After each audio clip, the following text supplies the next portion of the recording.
Good. Small little win in the afternoon. Awesome. Yeah, my trade was after midday, and it was on obviously the micro NQ. I wanted to short the ES at about right in here. Actually, I think it was here. It was this short right here. I wanted to short this, but I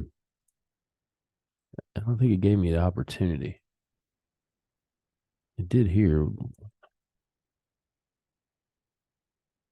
This is 15-minute chart. I need to look at the five, but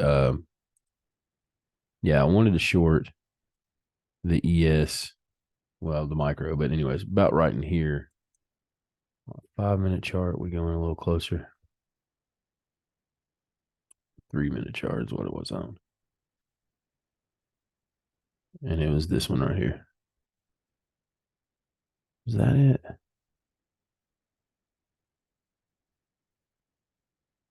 think that was it because I was looking right here.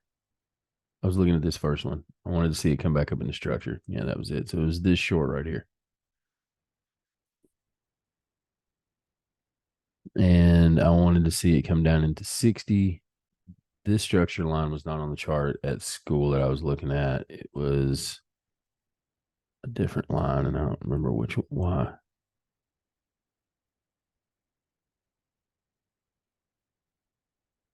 Maybe it was this that I was seeing. Yeah, not for sure. Can't remember. I had a different line at school. Wasn't this one? It was pretty close to it though. It was around 60. So with this breakdown for news, kind of consolidated, pop back up, another little quick drop. I wanted to see price get to this fair value gap. I wanted to take it right off the bottom of that structure there. But you got to the wicks, and there was another fair value gap there, but I wanted it here, and I didn't go ahead and take it um, because we had already moved so much. It wasn't that I trusted it all that much. So, but I did take a long on the NQ later.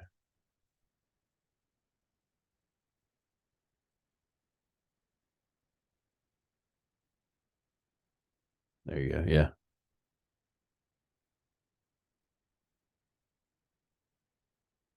this guy, that trade. Yeah, and again, pretty close to that structure too, right there. Right, pretty close to that wick. So, but I ended up trading it here. Let me go to the NQ. I'll show you.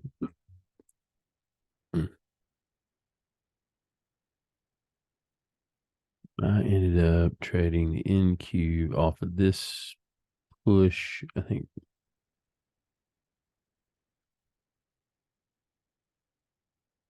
he was right here. I think it was this move.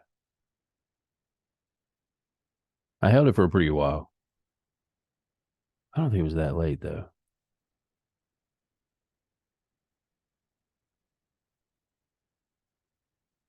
I'll have to look it up. It was pretty.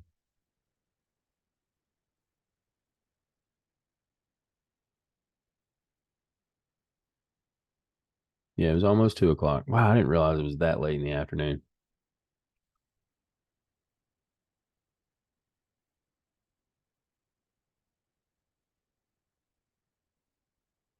because I wanted it to go to 400 and I took it off at 390 and about a half because we got up there and we kind of double top. It was right in here is where I took it off at.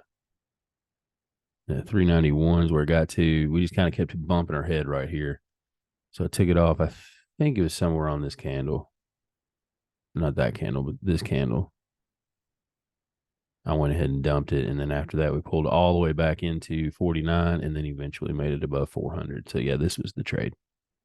But I was in it over here.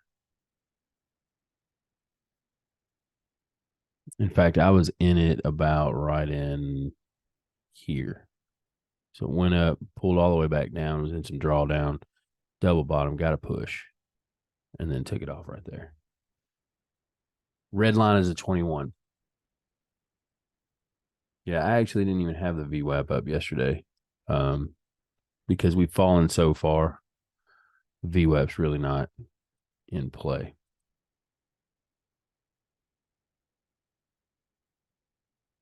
I mean, it would have been something I guess I could have traded back into. Maybe that's, but the 400 level was this area right here that I was looking at.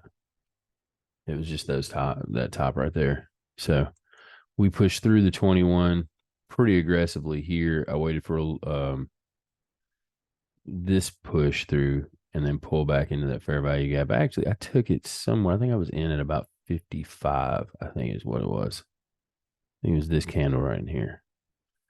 Then we got this nice solid push, and I was like, good, we're going to get in and out pretty quick. And then we pulled all the way back, and I was in drawdown. I was like, yeah, I really don't care for that. Because I think in the 5 minute, that was a pretty big candle.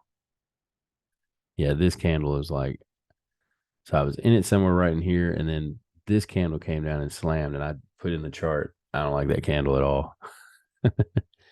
We pulled back. I had a pretty large stop, just kind of held on to it for a little bit, thinking, if we pull back into this level, I'll probably be okay. In fact, I think my stop was about 36.50.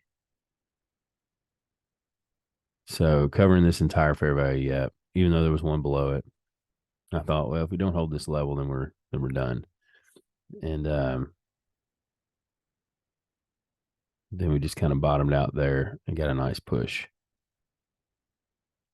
Almost got greedy in this area. Was talking about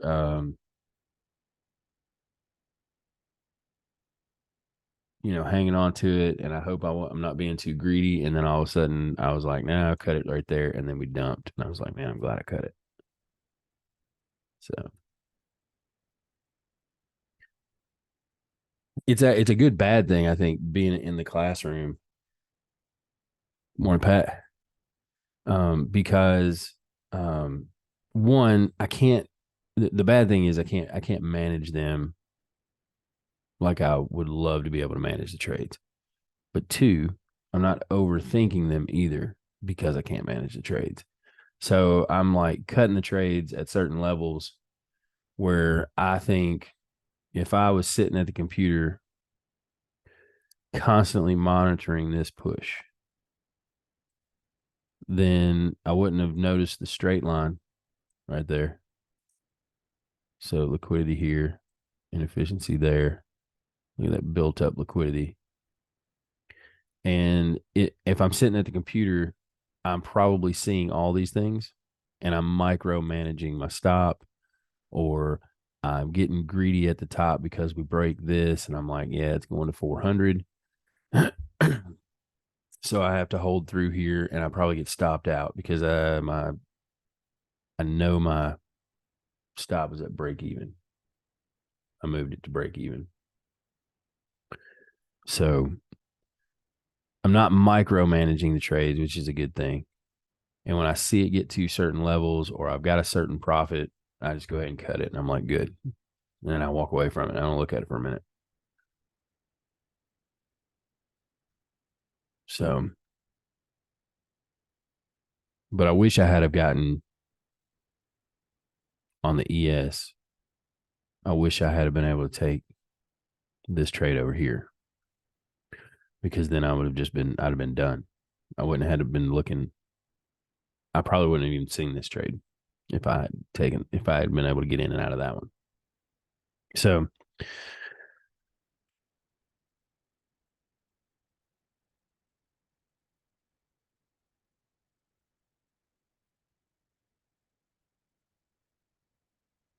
yeah, Kyle, I think you were in on that. You were in earlier than I was.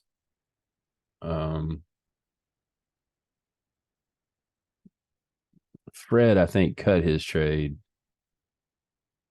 Right, exactly. Pros and cons, yeah. And then Fred also cut his trade, I think, a little bit. He moved his stop up to break even or whatever and got stopped out on the pullback. Uh, it was one of these right here. we made this push up and he was doing great, and then it pulled back and he had already moved his stop to break even, and it got him right there, and then he eventually pushed to where his target would have been. His target was about 390 ish, I think. Might have been 380, 85. So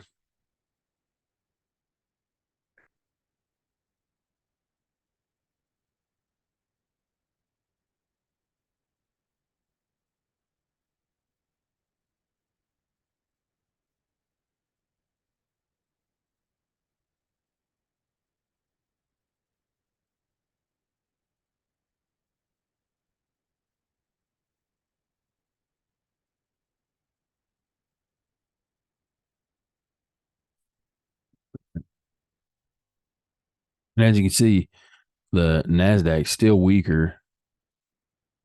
Well, the Nasdaq's weaker today than the ES. Not still weaker, but it's weaker today than the ES. Whereas yesterday it was stronger than the ES,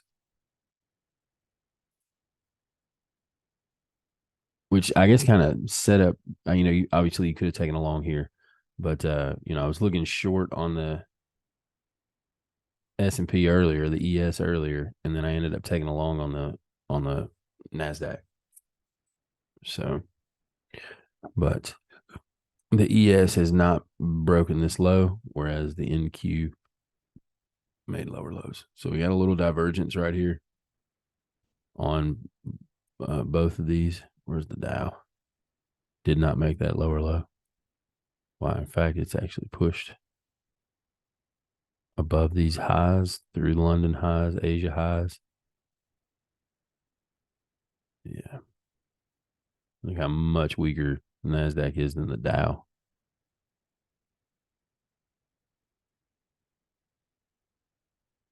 But yeah, so some divergence here from this low to this low.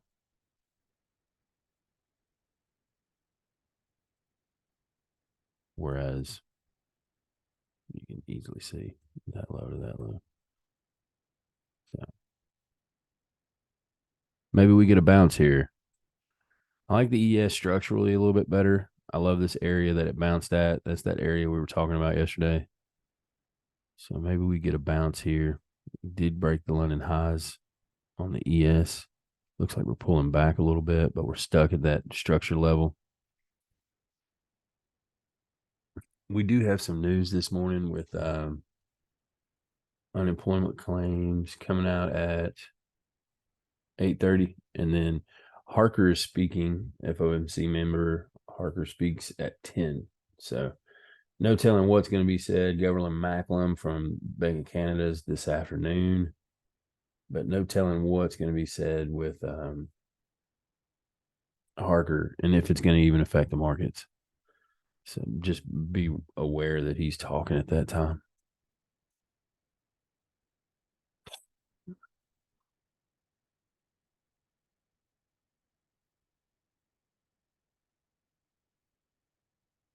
I really kind of like this right in here. We might have a little bit of a push down. We do have top of that block right there. Could be a spot you see price come into. I hate to see it get this low. If it gets this low, then I don't know if we're gonna bounce. Although that does look like it's a nice little, yeah, OTE area. So a lot of good reasons to go long.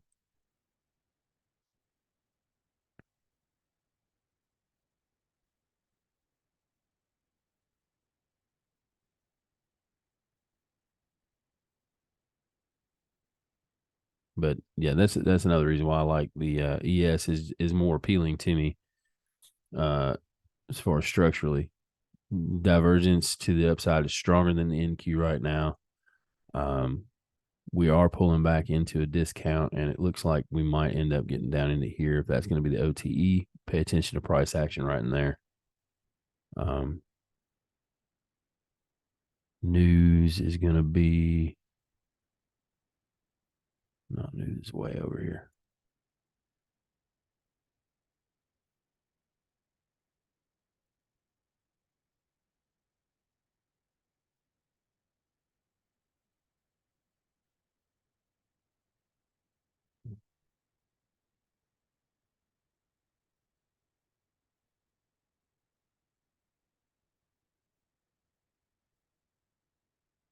Yeah, much weaker. But if the ES does start bouncing, then obviously the NQ will end up following suit. So we've got this level of liquidity in the London high right there with it. Inefficiency at the Asia low. This could be pretty good overall target if we end up getting a push and breaking. So we might have an opportunity to go long within here, and then if we miss it, maybe another one up in here.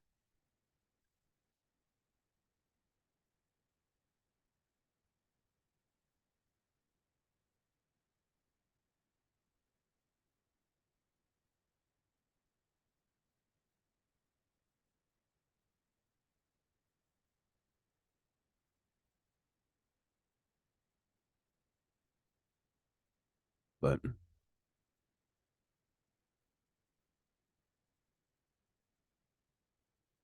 that's on the lower time frames. Look at the higher time frames, see if it's confirming that as well. Take the VWAP off. Let's go ahead and take this off. All right.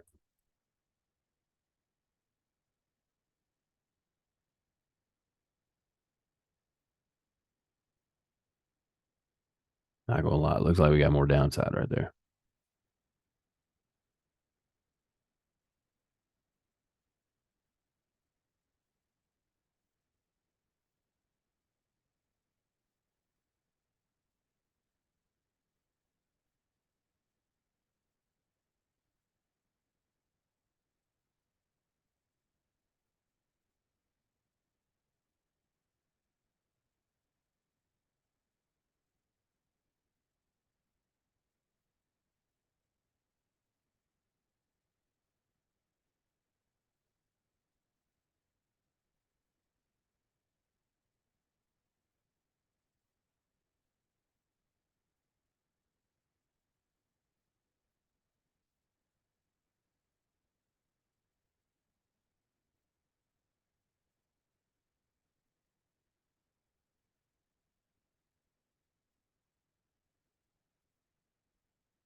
So we take all that off.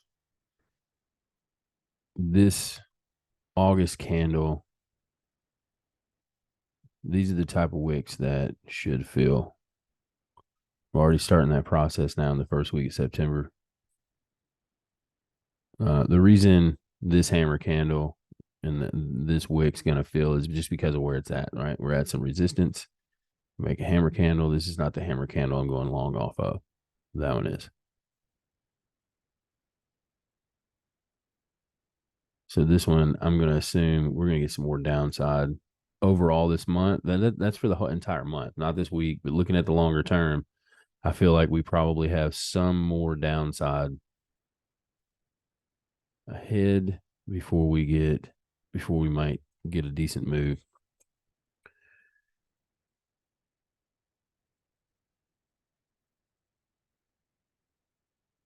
Oh yeah, already got that. I took them all off. No. It looks like I put that. Is that no? So that mean threshold right there looks like it's the mean threshold of this monthly wick. Looks like it might be a hair too high, but so that's a good one that we have set on the charts already to look at. Would not want to see it break down below here. If it does, we're probably going to fill this entire wick. If it does break below, I don't want to see it close below it. So,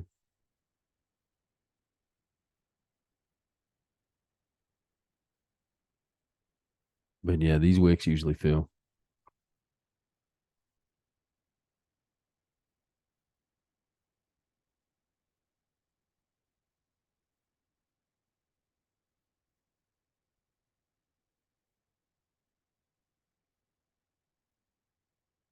About where the 21 is.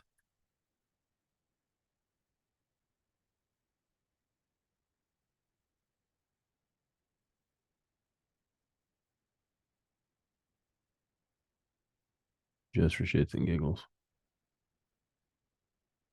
Yeah, see, that's about where that mean threshold is for the wick right there.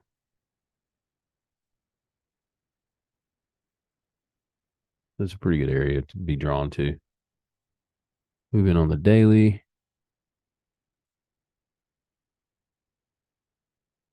Little volume and balance jump right there between this Friday and that Monday.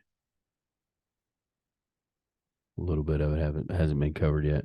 And then I don't want to see it all the way down here.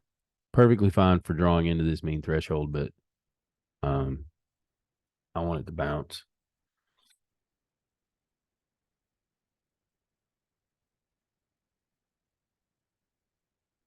All right, so longer term looks like we got some downside. And then back into the shorter term. This is again, yeah, still looking a little bearish.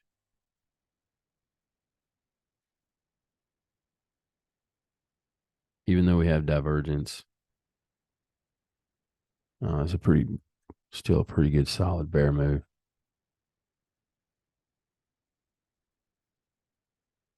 Let's go back to the 4 hour. I want to pull a fib from here.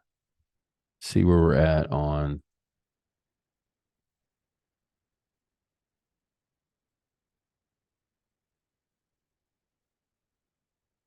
yeah. See that gets you into that OT as well.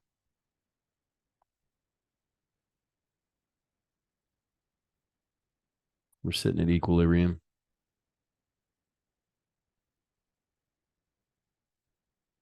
So I mean, putting that all together, I think we've got more downside, and this is where my eyes are going to be looking. I want to see some type of if price gets down in here. I'm not saying that I'm not going to take any trades in this area, right? Probably looking for short trades. But once we get to this area right here, I want to see price start making those formations I like to see so I can get in and start looking for longs. If it doesn't give me any type of situation that I would like to go long in, then I wait. But yeah, I think that's where we're at on the ES. NQ, and I guess that's going to be the same mean threshold that we've got on the ES. NQ could easily fall down into here. There's no really other big reason to have any kind of stop unless you're looking at this wick. But then you have this one, which produced this new high and new low. So I think it kind of discredits that one.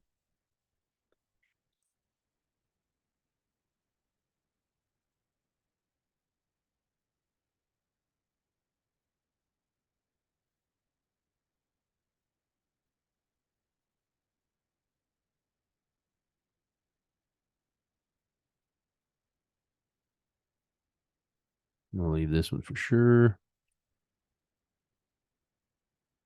I'm going to take this one off.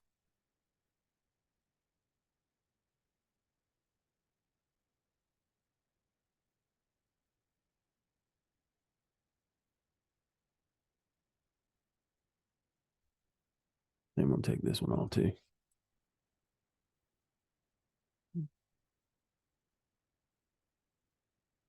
I mean, clearly the NQ looks bearish, and it looks like it's going to have some a lot more downside.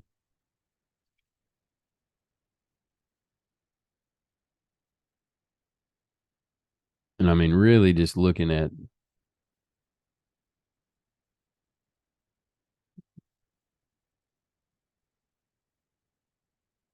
an area like this with a lot of inefficiency within it.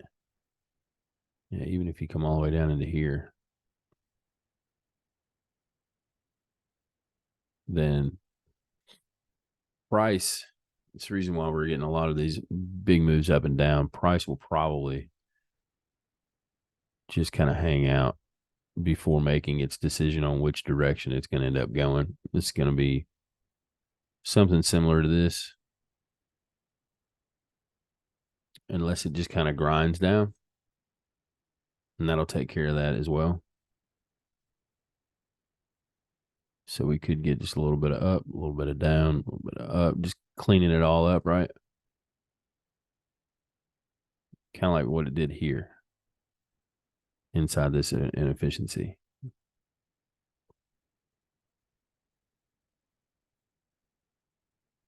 Just kind of cleaned it up. And then we broke out, and it looks like we're coming back into it now to clean it up. So might get something like this in there.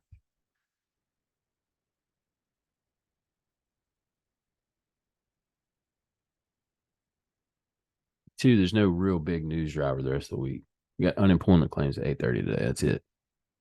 Harker speaking, we might not even see an effect of the market when as he talks.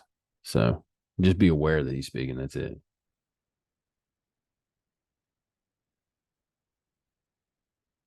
And it might be a she. I don't know.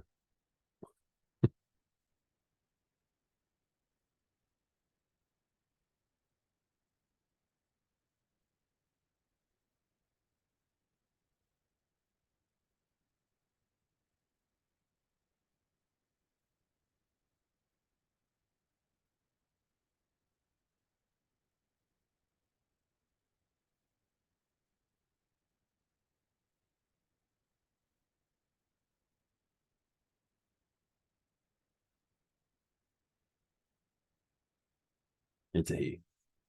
I was saying it right.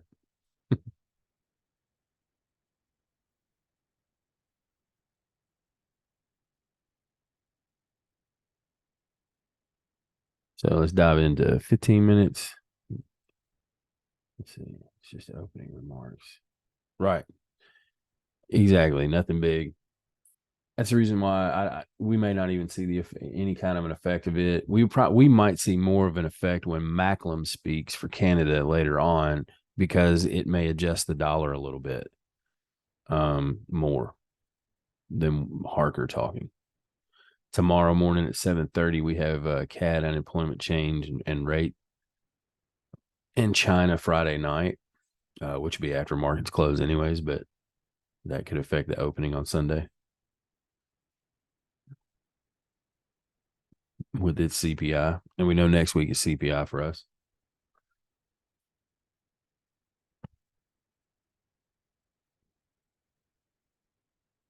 I'd like to see what the correlation between China's CPI is and ours over the last couple of um, reports. Let me get this big gray box off of this chart.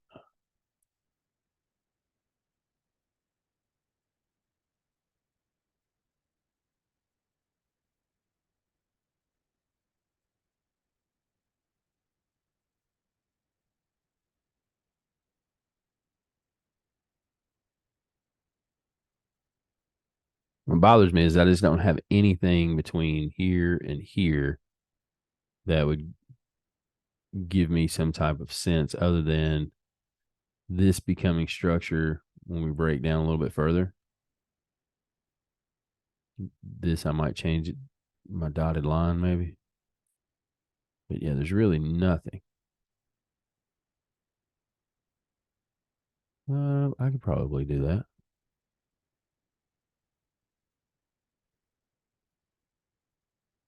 Yeah, I could probably do that.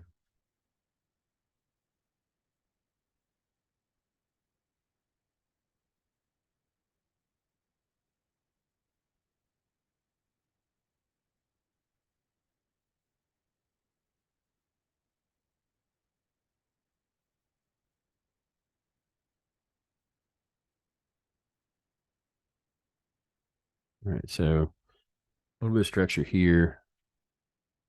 Zoom back out and see where I just got that from.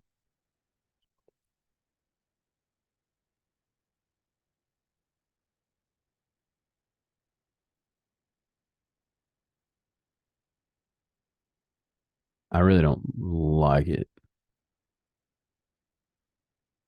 There's no real low built off of it, right? I mean, this looks like the top of what could be like a little intermediate break. I mean, order block, but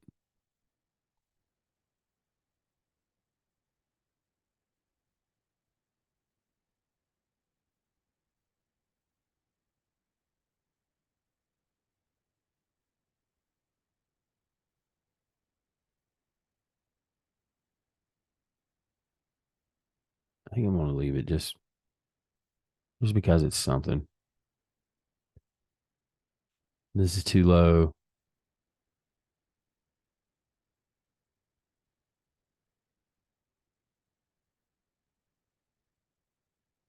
If you go into the consequent encroachment of this wick, then we're getting pretty close to the center of that order block right in there. So let's just stick with that. Let's stick with it. Just see what price does with it. Not crazy about it, but it's something. Looks like it's halfway between there.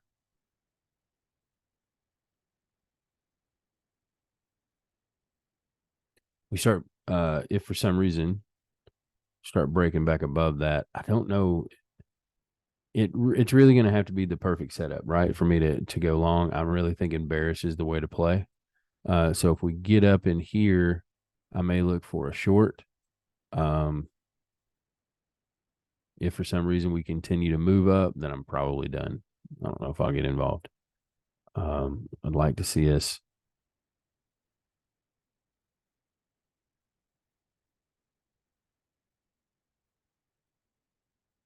I'd like to see us kind of bounce here, give us a sense that we're going to go higher, maybe take out some of this liquidity, and then break back down, give me a reason to go short, and this can be one of my targets. So that's probably a morning session around market open after um, unemployment claims. Unemployment claims the last couple of times I have they been okay? I think they've been good. Yeah, the last two times have been good. So which could signal further downside for the market as well. So yeah, that's kind of the way I'm.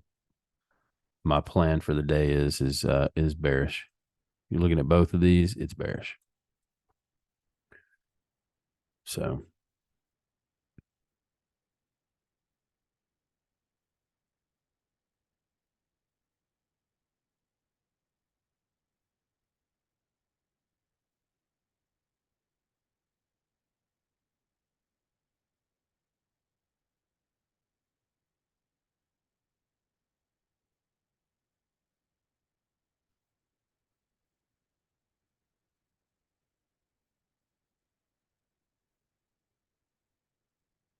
we've already kind of made that little pop above it. Yeah. This is what I'd like to see a little bit of on the NQ. A little bit of a leveling out of that moving average. We take out a high or something, and then we just roll back over.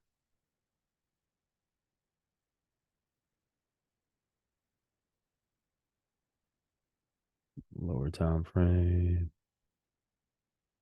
I know we looked at this earlier, but look at that bounce.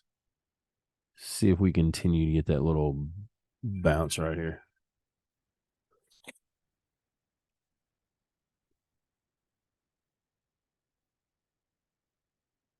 Not so I can go long. This I want to see some more structure to prove I still want to go short. I'm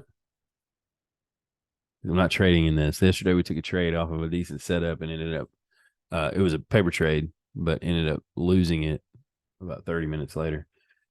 It's just that area of time when we used to try and force trades in, and it just was not consistent enough. So now it's all about just analyzing and waiting for the market to get into those kill zone times and news areas to give us a reasonable setup.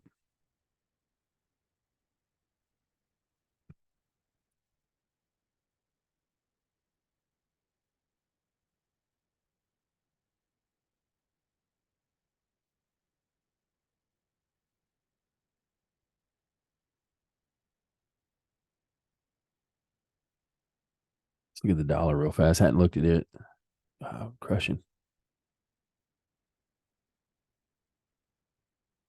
So again, the dollar, this is on the 4 hour chart, uh, has continued to move higher. And I know the markets are moving down consistently on a 4 hour chart, but the markets are pushing pretty strong to the downside, NQ and um, the ES after some consolidation through a time when the dollar started to push. And then we finally started rolling over, and now we're diving pretty strong. Whereas the dollar, this is just a grind, right? So this is from what, August, no, July, mid July.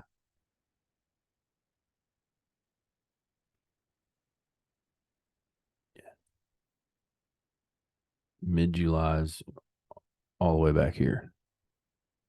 So the dollar has been grinding up. Is that right? Yeah. The dollar has been grinding up since mid July. And look at the action on the NQ since then. Like we went down and now we've been kind of grinding up with it. And now we're rolling over. So this is just, it's almost as if you can't really believe it that it's going to continue, right? We have been crushing the last couple of times though, but I don't know. We drew on that. We got above this wedge, right? We're still kind of breaking out above that wedge. It's almost like, the analysis is saying bull for the dollar, but I don't trust it because this is not really a good breakout. Like this is taking a pretty good while.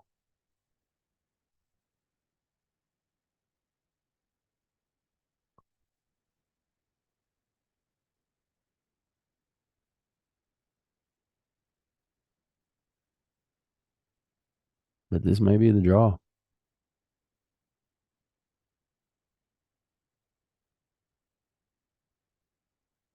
Which is going to be at that gap, which we filled right there. And that's going to be that draw. Yeah.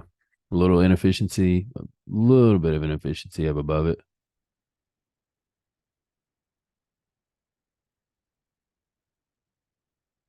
This is a 4 hour wedge.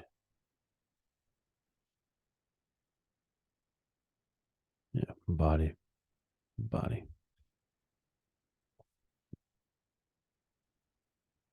But dollar still pushing. So, I mean, you almost basically have to trust the dollar to keep going. If the unemployment claims are still good, the dollar is going to run again. Maybe not too bad, but pretty decent. It should get a little pop out of it. So this could be the draw. And if that's the case, then yeah, further downside. I mean, this goes along with the story that we're trying to paint, anyways, right? So more confluence to some more downside in the markets. There's a lot of lines on this chart. Let me get that. This is very noisy. Take this one off.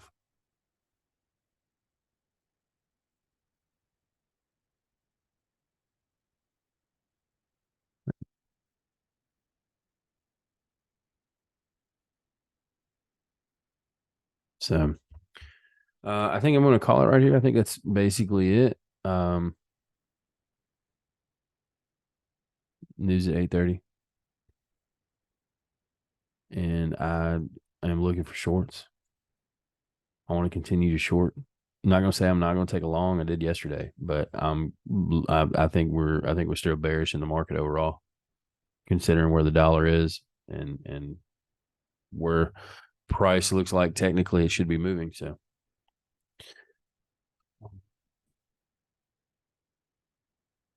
all right. Well, I guess I'll let y'all go. Yeah. Let's see. Time. Look at the charts. I hope you do too, Bo. And me. I know I will not be looking at the charts at 8:30. At market open, I will not be at the charts. I've got a central office walkthrough of my classroom today, so it should be awesome. So and that's going to be between 8 and 9. So I will not be on the charts between then. Now afterwards, I'll see it. So maybe I'll get a Casper trade or something like that, some silver bullet. or between 10 and 11. But anyways, y'all be careful, be good, pay attention to the news, and wait for your setup. We'll see you.